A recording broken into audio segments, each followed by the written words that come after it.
어떤 초등학생이 집을 찾지 못해 당황했던 옛날의 이야기가 있습니다. 이 친구는 잊어버린 첫 번째 기억은 8살 혹은 9살 때라고 합니다. 나는 집을 잊었던 적이 있습니다. 당시에는 도어락 대신 열쇠집이 흔했습니다.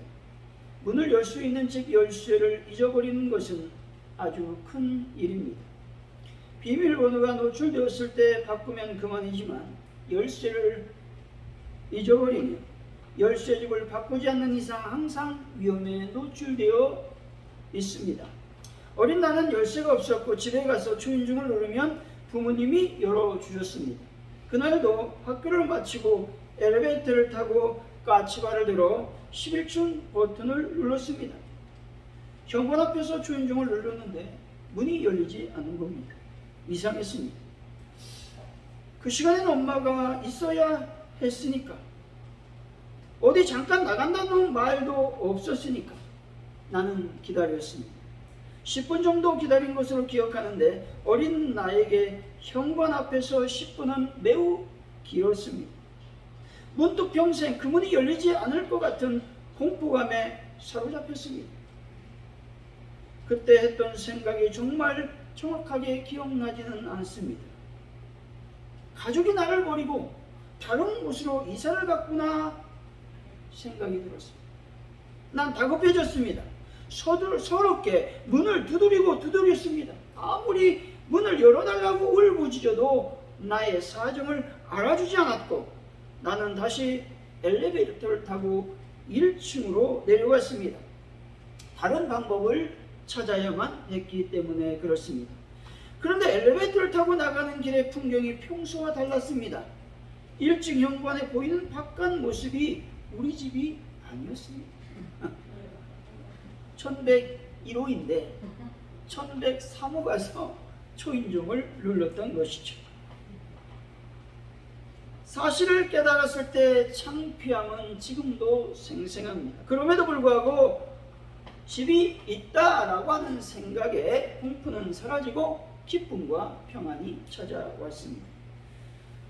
이런 비슷한 일이 우리 삶 속에서 많이 일어납니다. 어찌 보면 다반사 일이라고 말씀드릴 수가 있습니다. 저도 가끔 지하 주차장에 차를 대고 내려서 이제 호실을 안 보고 올라갔죠. 그러면 9층으로 올라가는데 이상한 거예요. 우리 집이 아닌 거예요. 이게 보면은 옆동에 와 있어요. 옆라인. 가끔 이러더라고요. 나이가 먹었어. 2010년에 교회 목사님들이랑 캄보디아 선교여행을 떠난 적이 있습니다. 이때 베트남을 경유해서 캄보디아를 갔는데 베트남의 경우에서 호텔에 묵었습니다. 호텔이 아름다운 호텔이었는데 호숫가 근처에 있었습니다. 도착한 다음 날 호텔을 나와서 산책을 1시간 유유하게 이제 했습니다. 그리고 이제 돌아가려고 이제 호텔을 찾았습니다. 쉽게 찾을 줄 알았습니다. 근데 돌고 도는데 호텔이 없어요. 몇 분을 30분가량을 헤맸습니다. 이리 갔다가 저리 갔다가 왔다 갔다. 근데 호텔이 없는 겁니다. 그래서 비싼 국제 전화로 호텔을 예약한 목사님에게 전화했어요. 목사님, 나 어디인데 호텔이 안 보인다고. 그랬더니 알려주시더라고요. 근데 바로 옆 골목에 있더라고요. 거기서 헤맨 거죠. 나름대로 길을 잘 찾는데 가끔씩 이런 경우를 우리가 만나게 된다는 것이죠. 특히 외국에서 이런 일을 당하게 되면 꽤 당황스럽습니다. 이때 핸드폰을 가지고 있어서 다행이지 자칫 국제비하가 될 뻔했다는 것이죠. 길을 잃을 경우, 지갑을 잃어버릴 경우, 돈을 잃어버릴 경우, 소중한 물건을 잃어버릴 경우가 우리 삶 속에서 일어납니다. 그러다가 찾게 되면 기쁨은 이루 말할 수 없게 되는 것입니다. 사랑하는 성도 여러분, 이 세상에서 잃어버린 것 없이 항상 기쁘고 즐거운 삶을 사는 귀한 분들이 되시기를 예수 이름으로 간절히 축원드립니다. 오늘 본문은 잃어버린 양 한 마리와 잃어버린 드라크마를 찾은 것에 대한 기쁨에 대해서 말씀하고 있습니다. 이 비유는 이런 당신의 자녀를 찾으시는 하나님의 구원의 은혜와 사랑을 강조하고 있는 주제, 세 가지 비유 중에서 두 가지를 말씀하고 있습니다. 바리새인들과 서기관들은 죄인을 구원하러 오신 메시아의 사역을 알지 못했습니다. 그리고 예수님께서 유대사회에서 배척받던 세리와 죄인들을 가까이 하는 것을 못마땅하게 생각을 했다는 것입니다. 그래서 예수님을 원망하고 비난하는 것을 깨우치기 위한 예수님의 교훈의 말씀입니다. 이런 양의 비유는 무지하여 죄를 범하고 하나님을 떠난 죄인의 구원을 위해 수고하시는 그리스도의 행동을 강조하고 있는 비유입니다. 반면에 이런 드라크마의 비유는 범죄하고도 깨닫지 못하는 어리석은 자를 구원하시는 예수 그리스도의 세심한 노력과 행동을 강조하고 있습니다. 이런 드라크마에서 드라크마 11은 결혼을 기념하는 증표로서 남자가 여자에게 주었던 것입니다. 여자에게 있어서 잃어버린 한 드라크마의 가치는 실로 엄청난 것이었습니다. 이것은 그만큼 주님께 있어서 범죄한 한 영혼이 중요하다라고 하는 것들을 말씀해 주시고 있습니다. 오늘 말씀을 통해서 찾으시는 하나님이라고 하는 제목으로 하나님의 은혜를 나누겠습니다. 하나님은 어떤 분입니까? 우리를 찾으시는 분이다 말씀하고 있습니다. 1절이죠. 한번 읽어봅니다. 시작. 모든 죄인들이 말씀을 들으러 가까이 나오니. 아멘. 주님의 말씀을 듣고자 세리와 죄인들이 예수님께 가까이 다가왔습니다.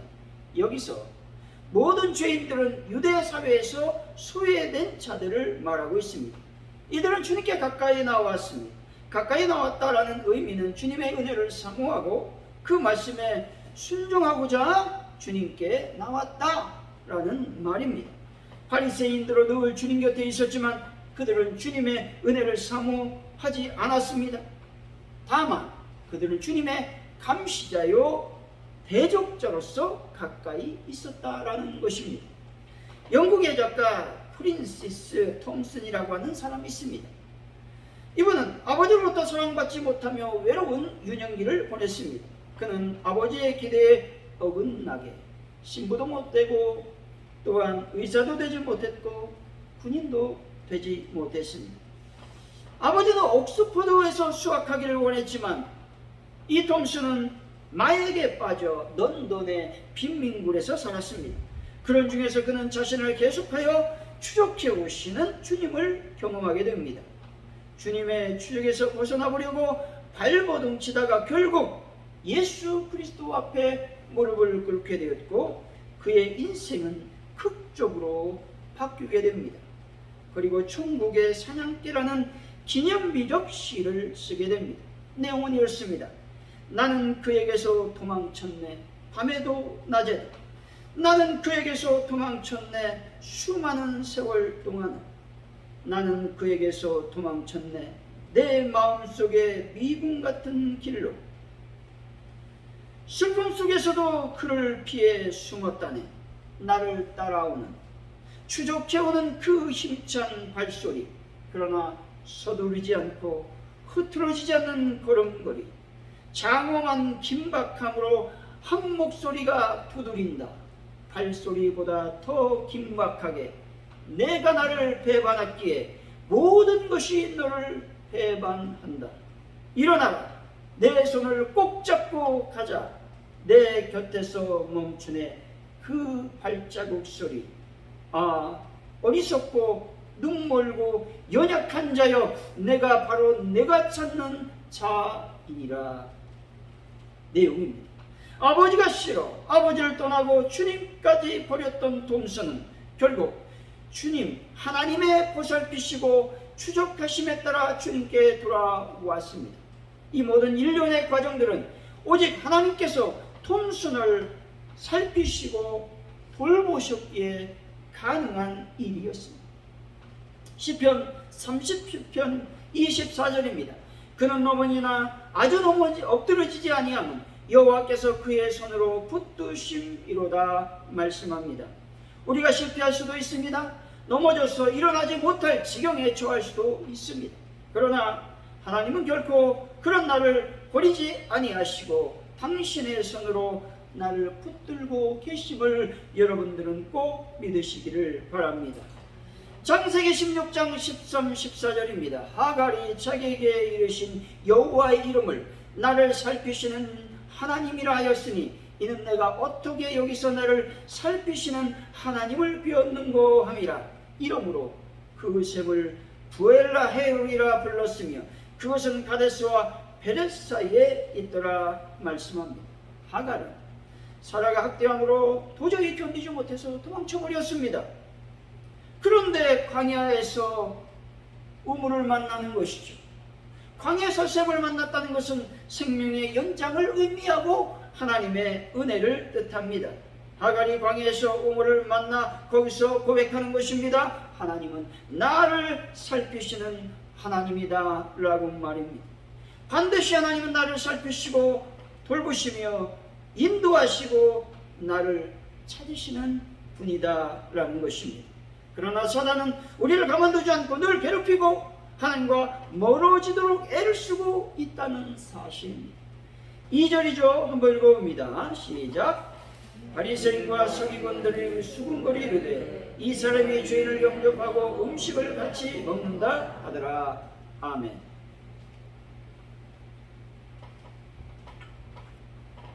죄인을 부르러 오신 예수님은 죄인들을 따뜻하게 영접해 주시고 죄인들을 돌보아 주셨습니다. 그런데 이런 모든 주님의 행동을 비난하고 비판하는 이들이 있다라는 것이죠. 교회 생활할 때도 신앙생활할 때도 그리고 직장 생활할 때도 이런 경우는 수도 없이 만나게 되는 것이죠. 미국에서 만들어진 패션 오브 크라이스트라고 하는 영화가 있습니다. 아주 잘된 영화인데 주인공인 제임스 카비젤이 골고다 언덕으로 십자가를 지고 올라가는 장면에서 갑자기 벼락이 쳤습니다. 제임스의 머리카락에 불이 붙고 그가 뒹굴며 기절해버렸습니다. 그는 의식을 잃었고 사방은 고요한데 어두운 기운이 그를 덮쳤습니다. 그때 너 죽어 라고 말하는 사단의 음성이 들렸습니다. 제임스는 누워있는 채로 사단에게 이렇게 말했습니다. 나는 예수님을 믿으니 죽으면 바로 천국에 들어간다. 그러니 아무것도 두려울 것이 없다. 그런데 내가 할 수 있는 것이 고작 이것이 다냐? 라고 말했다는 것이죠. 사단은 끊임없이 나를 쫓아다니며 실패하게 하고 절망하게 하며 좌절하게 만드는 것이죠. 이럴 때 우리들은 완벽하시고 완전하신 예수님께서 나를 붙잡고 계시다는 사실을 믿어야 된다는 겁니다. 신명기 32장 10절의 말씀이죠. 여호와께서 그를 황무지에서 짐승이 부르짖는 광야에서 만나시고 호위하시며 보호하시며 자기의 눈동자같이 지키셨도다 말씀합니다. 나를 찾으시는 하나님은 황무지와 광야에서 나를 호위하시며 보호하시는 분이십니다. 뿐만 아니라 나를 당신의 눈동자같이 지켜주시는 분이십니다. 결코 나를 놓지 아니하시는 그분을 꼭 잡고 여러분 인생을 살아가는 귀한 분들이 되시기를 바랍니다. 사랑하는 성도 여러분, 나를 붙들고 계시고 가까이 계신 나의 하나님을 믿고 그분만을 의지하여 하나님 안에서 승리하는 분이 되시기를 예수 이름으로 간절히 축원드립니다. 둘째, 하나님은 희망을 상실한 자들을 회복시켜 주시는 분이십니다. 4절이죠. 한번 읽어봅니다. 시작. 너희 어떤 사람이 양 100마리가 있는데 그중 하나를 잃으면 99마리를 들에 두고 그 잃은 것을 찾아내기까지 찾아다니지 아니하겠느냐. 아멘. 여기서 일타라고 하는 말은 양 스스로가 양떼로부터 벗어나다라는 의미가 있습니다. 그런데 이런 양의 비유는 마태복음에도 나오는데 마태복음의 일타라는 말은 고의 혹은 악의로 양떼를 떠나 사악한 길로 나섰다라는 말입니다. 그런데 누가복음에서는 이 뜻은 아니고 다만 양이 연약하고 무지하여 또 미련하여 양떼들과 함께 올바로 목재를 따라가지 못했다라는 의미입니다. 그래서 잃어버린 양은 타락한 세상 가운데서 방황하고 있는 죄인들을 의미하고 있습니다. 목자는 잃어버린 양을 찾아내기 위해서 사방을 헤매고 다닌다는 겁니다. 양에게 있어 희망과 힘의 원천은 목자입니다. 목자 없이는 결코 살 수 없는 존재가 양입니다. 그러므로 목자에게 수혜받은 양, 길을 잃고 헤매어도 찾는 목자가 없는 양에게는 희망이 없다는 것이죠. 양은 온갖 위기에 둘러싸여 있다라는 것이죠. 목자를 떠난 양은 이렇게 된다는 것입니다. 이럴 듯 목자, 이런 양은 희망을 상실한 사람이라고 말할 수가 있습니다. 근데 목자는 양을 찾으러 다닌다는 것입니다. 이 말은 주님은 희망을 상실한 자를 찾아 구해주시는, 회복시켜주시는 선한 목자다라는 말씀입니다. 그와 같은 죄인이 가득한 이 땅에 모신 예수님 안에 여러분이 머무시기를 바랍니다. 주님은 죄인들을 찾아가 사랑으로 회개시키고 회개한 그들에게 사죄와 영생의 축복을 허락해 주시는 분이십니다.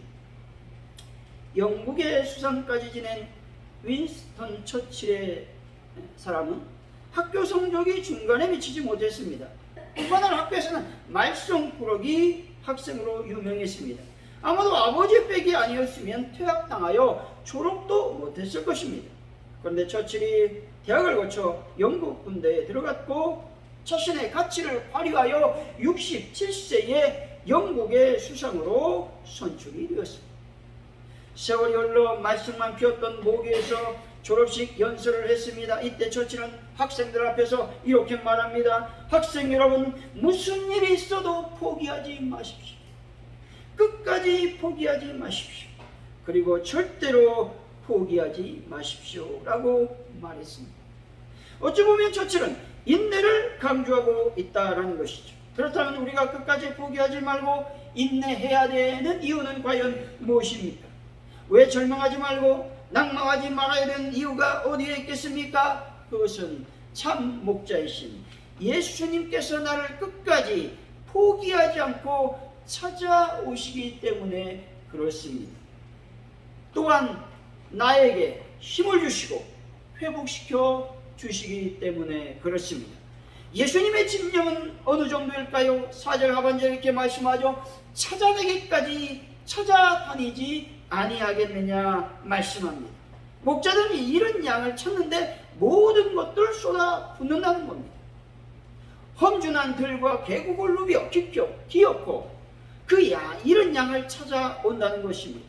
목자는 양을 구하기 위해 무서운 들짐승과 목숨을 건 사투를 벌이기도 합니다. 만일 양이 짐승에게 잡혀 먹혔으면 그 털이라도 찾아와야 동료들에게 참 목자라고 하는 인정을 받게 된다는 것입니다. 이것이 희망이 없었던 나를 찾으시는 예수 그리스도의 끈질긴 집념인 것입니다. 주님은 성도가 일시적으로 타락하거나 시험을 당해 방황하면 그 방황하는 곳까지 찾아와 회복시켜 주시는 분이십니다. 5절을 한번 읽어볼까요? 5절입니다. 시작. 또 찾아낸 줄 즐거워 어깨에 메고 아멘. 목자는 희망을 잃어 죽음의 공포 속에서 웅크리고 있는 성도를 찾아내어 어깨에 메어 주신다고 말씀합니다. 이제 나를 찾아내시는 그분께 모든 것들을 맡기는 분들이 되시기 바랍니다. 이제 공포를 물리치고 새로운 희망과 즐거움을 경험하는 분들이 되시기 바랍니다. 사랑하는 성도 여러분, 주님만 바라보며 그분의 끈질긴 사랑에 감격하여 날마다 희망을 잃지 않는 분들이 다 되시기를 예수 이름으로 간절히 축원드립니다. 셋째, 하나님은 이런 양을 찾는 것 때문에 기뻐하시는 분이다 말씀합니다. 7절이죠. 한번 읽어봅니다. 시작. 내가 너에게 이르는 이와 같이 죄인 한 사람이 회개하면 하늘에서는 회개할 것이 없는 의인 99으로 말미암아 기뻐하는 것보다 더 하리라. 아멘. 이런 양의 비유의 초점은 죄인이 회개하는 것을 말합니다. 한 사람이 회개한다는 것은 죄인이 회개하고 주님께 돌아왔다라는 말입니다. 이런 양, 다시 말해서 죄인이 회개한다라는 것은 하나님의 간절한 소망을 이루는 말입니다. 또한 이것은 사단에게 속아 살던 사람이 다시 하나님께로 돌아왔다라는 의미인 것입니다. 하나님께서 이것을 기뻐하시는 것은 사단에 대한 자신의, 즉 당신의 승리이기 때문에 그렇습니다. 왜냐하면 하나님은 한 사람의 영혼을 천하보다 사랑하시기 때문에 그렇습니다. 이 세상의 어떤 피조물보다 하나님은 한 사람의 생명을 귀하게 여기시며 사랑하시는 분이십니다. 에스겔서 18장 23절입니다. 주 여호와의 말씀이니라. 내가 어찌 악인이 죽는 것을 죽음인들 기뻐하랴. 그가 돌이켜 그 길에서 떠나 사는 것을 어찌 기뻐하지 아니하겠느냐 말씀합니다. 하나님의 기쁨은 죄인들이 죽고 악인들이 벌받는 것이 아닙니다. 하나님의 기쁨은 죄인과 악인들이 길에서 돌이켜 당신의 품으로 돌아오는 것을 기뻐하시는 것입니다. 다윗이 밧세바와 범죄를 저질렀습니다. 그 후에 아무런 잘못이 없느냐 그렇게 살아갔다는 것입니다. 하나님께 돌아오지 않았습니다. 회개하지 않았습니다. 그때 하나님께서 나단을 보내서 다윗을 책망하십니다. 이 하나님의 책망은 다윗이 돌아오기를 간절히 바라는 하나님의 마음이죠. 하나님은 나단을 통해서 이렇게 말씀합니다. 어찌하여 내가 여호와의 말씀을 업신여기고 나 보기에 악을 행하였느냐 말씀합니다. 이 책망의 말씀은 다윗을 죽이려는 책망이 아니라 다윗을 살리려는 사랑의 회초리였던 것입니다. 결국 다윗은 회개하고 하나님께 돌아왔습니다. 이때 하나님께서는 기뻐하시는 것입니다. 우리 10절이죠. 한번 읽어봅니다. 시작. 내가 너에게 이르노니 이와 같이 죄인 한 사람이 회개하니 하나님의 사자들 앞에 기쁨이 되느니라. 아멘. 여기서 사자라고 하는 말은 천사 혹은 사자를 의미합니다. 다시 말해 죄인 한 사람의 회개는 개인의 기쁨일 뿐만 아니라 온 우주의 기쁨이 된다라는 말입니다. 한 영혼의 구원을 위해 삼위 하나님의 계획과 협력이 수반된다라는 말입니다. 하나님께서 죄인을 구원하시기 위해서 일하고 계시다는 것이죠. 이때 한 명의 죄인이 돌아오면 기뻐 어쩔 줄 몰라 하시는 분이 우리 하나님이심을 여러분이 믿으시기 바랍니다. 결론적으로 말하면 하나님은 우리를 찾으시는 분이십니다. 그리고 희망을 상실한 사람을 찾아 회복시켜 주시는 분이십니다. 또한 이런 양을 찾았음에 기뻐하시는 분이 우리 하나님이십니다. 사랑하는 성도 여러분, 죄인이 돌아오기만을 고대하고 계신 그 하나님을 온전히 바라보시고 하나님만을 기뻐하는 분들이 다 되시기를 예수 이름으로 간절히 축원드립니다. 기도합니다. 하나님 아버지 감사합니다. 오늘 귀한 주님의 말씀을 들었습니다. 하나님은 나를 찾으시는 하나님, 죄인을 찾아 나서는 하나님이심을 이 시간 고백하오니 우리가 하나님 앞에 온전한 삶을 살 수 있도록 인도하여 주옵소서. 감사합니다. 예수님의 이름으로 기도하옵나이다. 아멘.